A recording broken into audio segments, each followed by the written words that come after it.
responsabilidad de depositar en este templo de la patria las cenizas de la figura nacional más controvertida, las de Pedro Santana.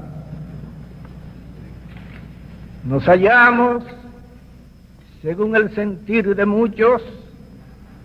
en presencia de un verdadero sacrilegio.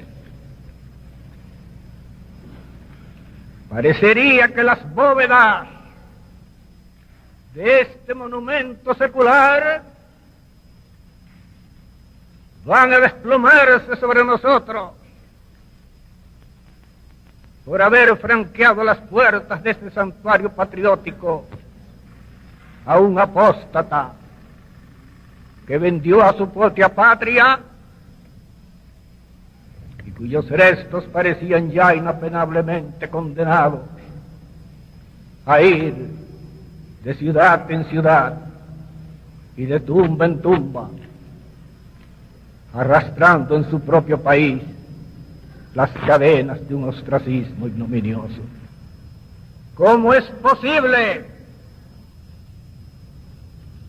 que el hombre que incurrió en el absurdo de cambiar por un risible diploma de marqués su título de libertador, que se resignó a ser vasallo en los palacios reales después de haber sido rey en los campos de batalla, que decapitó la república con el mismo sable con que coronó su frente de victorias, que el soldado que formó con los fusileros del Seibo el antemurar humano que cerró en el sur de nuestro territorio el paso a las hordas de la invasión. ¿Cómo es posible, en una palabra, que esa especie de monstruo, que por un lado nos redimió de la servidumbre y por el otro nos ató de nuevo al poste del vasallaje, sea traído aquí, a este altar de la patria, para compartir en él la gloria de los que jamás traicionaron sus ideales y de los que coronaron su carrera muriendo dignamente en olor de heroicidad? Hondos escrúpulos de conciencia sacuden nuestro ánimo al depositar hoy los restos de semejante personaje en una urna cercana a la de Antonio Duvergé y a la de María Trinidad Sánchez. Se diría que el héroe del número, de Cachimán y del Memiso, del paladín sin tacha y sin miedo, que guerreó sin descanso durante casi 10 años consecutivos para sostener en las fronteras la independencia, sin haber jamás desnudado su espada, ni contra la ley ni contra las instituciones,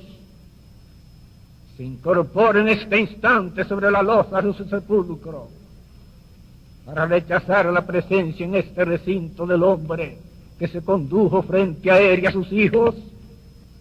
con la crueldad de un tártaro, que lo dejó sin consideración alguna ni a su martirio ni a su gloria, y que después de haberlo hecho fusilar, sin haberle ofrecido siquiera la oportunidad de defenderse, visitó el sitio de la ejecución, bajó del caballo que montaba y golpeó el cuerpo ya exánime del mártir con su pie de verdugo. ¿Qué sentimientos agitarán hoy el alma de María Trinidad Sánchez al ver llegar a este osario consagrado a los inmortales de la patria, al hombre que hizo desgarrar sin un ápice de piedad sobre su pecho la bandera dominicana, el propio Gregorio Luperón, el cíclope que parecía haber atado a la cola de su caballo el carro de la victoria y que repitió en la línea noroeste, desde Capotillo Español hasta las márgenes del Yaque, las hazañas de los paladines del romancero castellano, no se estremecerá en su tumba al ver llegar aquí, glorificado como un héroe, al mismo hombre a quien tuvo que arrebatar ya enlodado el pabellón del 27 de febrero para enarbonarlo de nuevo, limpio de toda mancha, en los bastiones de la patria reivindicada y redimida. Pero, señores, tumbos del tiempo, contradicciones de la historia. Hoy ha llegado para Pedro Santana la hora de la reparación. No es la primera vez en los anales de la humanidad que se corrige un error y que se enmienda una equivocación histórica. Tal vez el caso que mayor parecido guarda con el que hoy nos congrega alrededor de estas cenizas, que como dijera Niceto Ercala Zamora, a propósito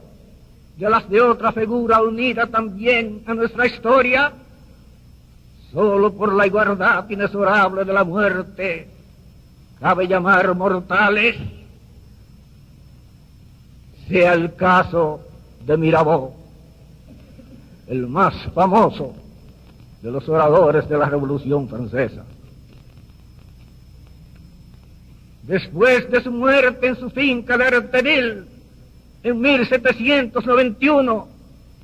tras la caída de la monarquía, y cuando ya Francia parecía haber establecido definitivamente un nuevo tipo de civilización política, fundado en el reconocimiento de los derechos del hombre y en el respeto a la dignidad humana, la convención se reunió para disponer que los restos del gran tribuno fueran inhumados con grandes honores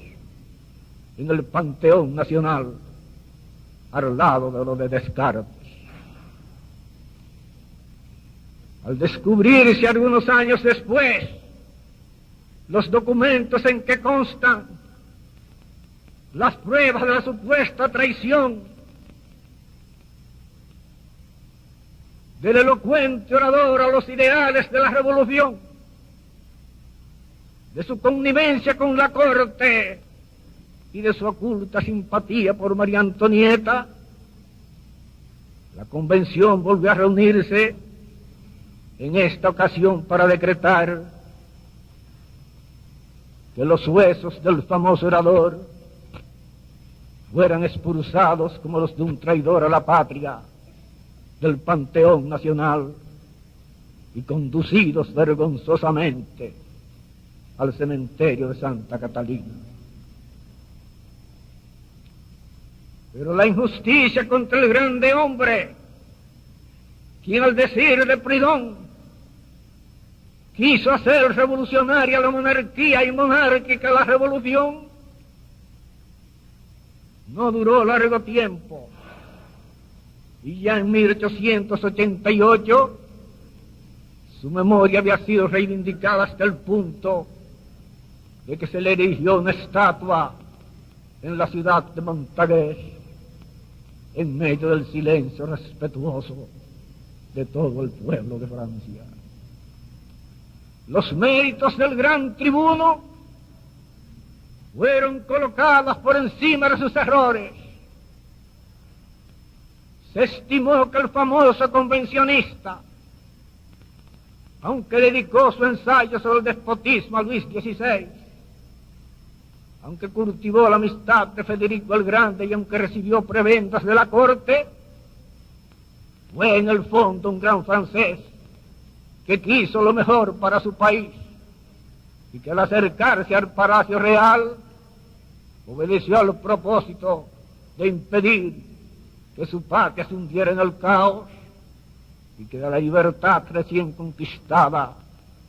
pereciera también todo el derrumbe de sus instituciones casi milenarias. El gran francés, avisorando mejor que nadie los acontecimientos de lo porvenir,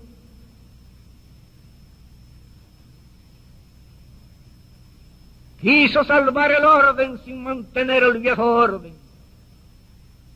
Luchó para evitar lo que se sobrevino después,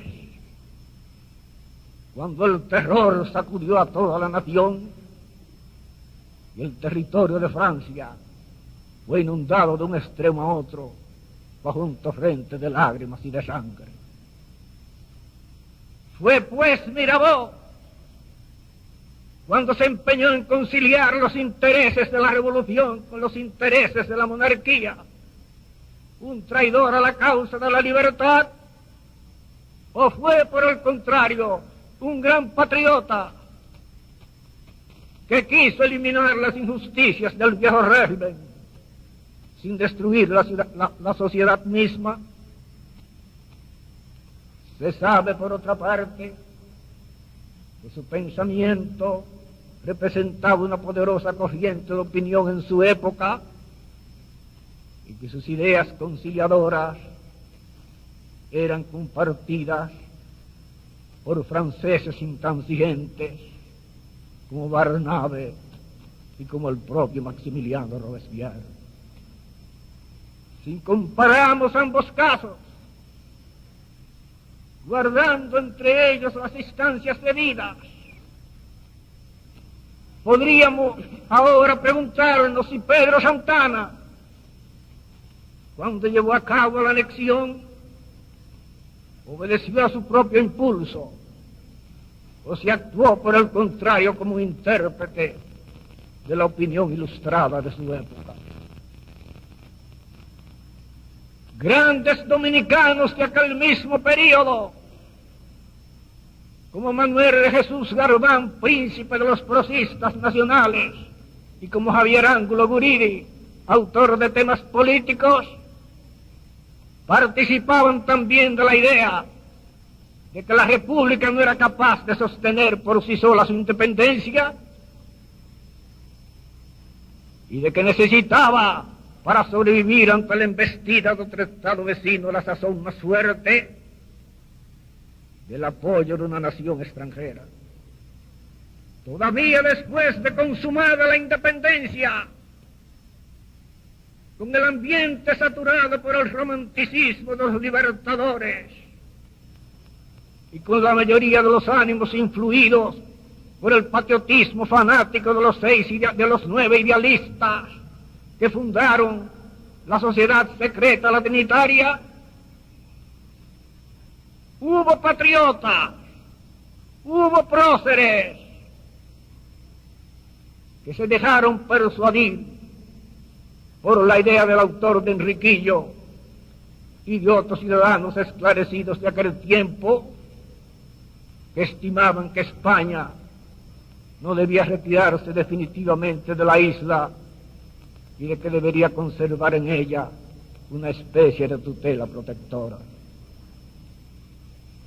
El propio Ramón Mella, el adalid que iluminó con su relámpago hazañoso la noche del 27 de febrero, cuya intrepidez lo hace digno de las palabras con que honró Bolívar al general Manuel Cedeño cuando lo llamó en los propios campos de Carabobo el más bravo entre los bravos de Colombia. Aceptó como normal el encargo de dirigirse a España con entorchados diplomáticos para negociar con el gobierno de Isabel II un acuerdo que por fuerza colocaría a nuestro país ante la ley internacional en la situación de un Estado semi-independiente. Haití era a la sazón demasiado poderoso si se le comparaba con nuestra pobreza demográfica y con la exiguidad de los recursos con que contábamos en nuestra media isla semidesnuda y semidespoblada. Para poner fin al Estado Nacional de zozobra creada por la amenaza constante de nuevas invasiones, se consideró como una fatalidad histórica la reincorporación a España y se tildó de ilusos, peyorativamente de filorios, a los que como Duarte y sus discípulos se aferraban con obstinación al principio de la independencia absoluta. El error de la anexión fue, pues, el resultado de una opinión altamente difundida entre las clases conservadoras y entre los dominicanos, entre la mayoría de los dominicanos pensantes de la época. Más grave que el acto inconsulto de Santana fue el de Juan Sánchez Ramírez, cuando sometió de nuevo al yugo español la tierra que hizo libre, gracias al heroísmo y al genio militar con que condujo en palo hincado a los lanceros de Cotuí. Cuando se consumó la reconquista en 1808, no existía, como cuando se llevó a cabo la anexión en 1861, el peligro de la absorción inmediata de nuestro país por otro Estado vecino más poderoso, y la misma España,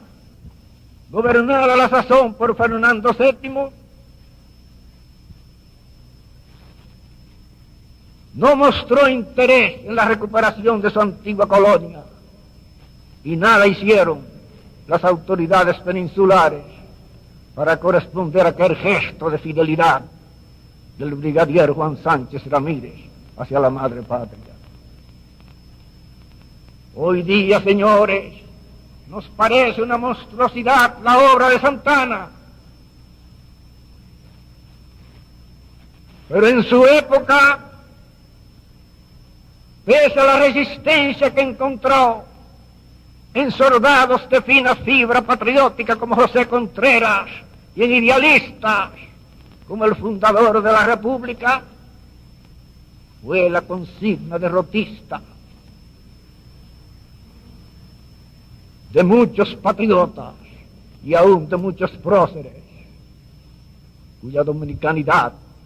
no podía ser puesta en duda. El error de la anexión fue, pues, señora, el error de toda una época.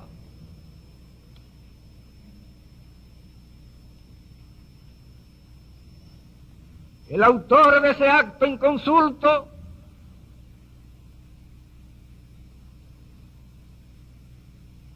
sigue teniendo enemigos acérrimos, como tiene también parciales apasionados. Los martillos de la crítica histórica no han dejado de golpear su memoria, unas veces para ensalzarla y otras veces para cubrirla con el bardón, con una especie de animosidad rencorosa.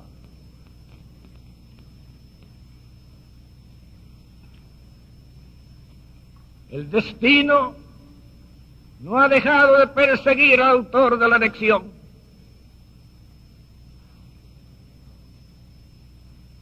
Se diría aún que hoy se le persigue con más saña que cuando hace más de un siglo descendió al sepulcro entre el pesar de unos cuantos y el júbilo de otros muchos. Si Santana cometió errores, también tuvo grandes aciertos.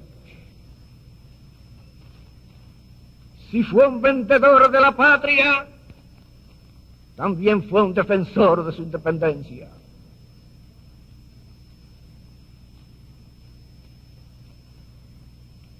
La cuestión, pues, de saber si debe mantenerse, aún más allá de la muerte, la proscripción que pesa sobre sus restos, olvidados en el Seibo, después de haber ido de tumba en tumba desde la fortaleza Osama hasta el lugar que hoy se escoge con peregrinación final para su reposo eterno, es cosa que pertenece exclusivamente a la historia. Que sus huesos, restituidos pues a su antigua dignidad después de haber permanecido entregados a la humedad de la tierra, hallen hoy sobre el frío pedestal de piedra que le están destinados la paz del perdón y el reposo definitivo. General Pedro Santana, después de haber descansado durante largos años en la tierra de tu predilección, con el lebrero a tus pies y la lanza de la carrera recostada sobre el pecho, arrullado por el viento húmedo de las praderas del Prado, en donde tantas veces se oyó tu voz de mando cuando conducía tus vacadas al través de los caminos labrados por las pezuñas de las bestias. Vengan hoy a reposar en este templo consagrado a los inmortales de la patria. Tus compañeros de la guerra de la independencia y los que fueron tus adversarios leales en las luchas de la restauración deberán llegar sorprendidos, pero no enojados, al ponerte en pie para saludarlos con el peso de todas tus armas. Cada uno de ellos podrá ver escritas en tu espada tantas gestas épicas como las que Marte esculpió en el escudo de Aquiles. El que habla ha sido entre los aficionados a la historia uno de los menos adictos a tu persona y a tu obra. Siempre he sentido una sorda aversión y una incontenible repugnancia por tu despotismo sin control y por tu falta de caridad cristiana. Mi ánimo, al igual que el de otros muchos dominicanos, se ha crispado de indignación ante la severidad draconiana con que echaste a puntapiés del país a la madre del fundador de la República. Mi animadversión ha crecido hacia ti hasta adquirir las dimensiones de una repulsa total ante la sevicia con que perseguiste a esas dos grandes estrellas de la independencia nacional, Antonio Duvergé y a José Joaquín Puello, solo por envidia a su genio militar y por los celos que te inspiró su gloria. Antes que por haberte puesto la librea del esclavo, lo que nos repugna y nos horroriza en ti es el odio irracional y el encono salvaje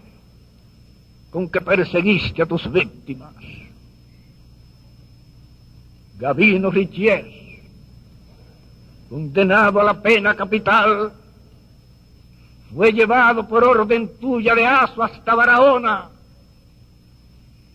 solo para que la familia del reo presenciara la ejecución. José Ruiz, padre de 9 hijos, condenado también a la pena de muerte, fue llevado ante los muros del cementerio y durante varias horas se le hizo desfilar con un crucifijo entre las manos en presencia de una muchedumbre consternada, hasta que llegaste tú, el déspota, para que tanto el reo como el público oyeran en aquel escenario transformado en un circo la conmutación de la pena. El acto de barbarie que en esa ocasión protagonizaste fue similar al que se usó contra Dostoyevsky, contra el gran Dostoyevsky y sus compañeros de presidio en la vieja plaza de armas del regimiento Smolensky. El autor del Idiota y otros 19 supuestos conspiradores fueron llevados hasta el pie del patíbulo y durante varias veces, durante centenares de veces, se le impuso la tortura de oír la sentencia aterradora, subrayada intencionalmente al final por las palabras sin esperanza: pena de muerte. Cuando el crucifijo de plata circulaba entre los prisioneros, enloqueció en medio de aquel drama dantesco. Su justicia, Pedro Santana,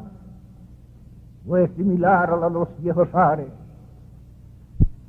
porque sin saberlo, sin sospecharlo siquiera, tú, al igual que ellos, fuiste como Deucalión, de una raza de piedra, insensible al dolor e impermeable al sufrimiento humano. Una de tus primeras víctimas, Bonifacio Paredes, fue fusilado en el Ceibo por el robo de un racimo de plátano. Y una de las últimas, Aniceto Freites, un inválido, fue llevado ante el pelotón de ejecución en una silla de ruedas. El 17 de febrero fue el día escogido por ti para el fusilamiento de María Trinidad Sánchez, solo porque en esa fecha se hallaba simbolizado el heroísmo de aquella mujer sublime que ofreció su sangre en holocausto para que en los campos de la libertad se izaran las primeras banderas dominicanas. Pero a pesar de toda esta repugnancia que nos inspiran tus crímenes, tus famosos crímenes de Estado, tengo que confesarte, oh Pedro Santana, que yo, al igual que otros muchos dominicanos, no puedo sustraerme a la atracción de tu grandeza histórica. Fuiste grande ante Haití, el mayor peligro que amenazaba en todas las épocas la existencia de la República. Y esos laureles, aunque manchados por la anexión, deben bastar por sí solos para otorgarte el derecho de ocupar un sitial preeminente en el Olimpo de nuestros dioses. Que la justicia de Dios no es grande que la justicia de la historia, más alta que el odio de los hombres, que las pasiones de los hombres. Te escude contra la persecución y el odio de tus enemigos y te permita reposar desde ahora en adelante para siempre en este templo de la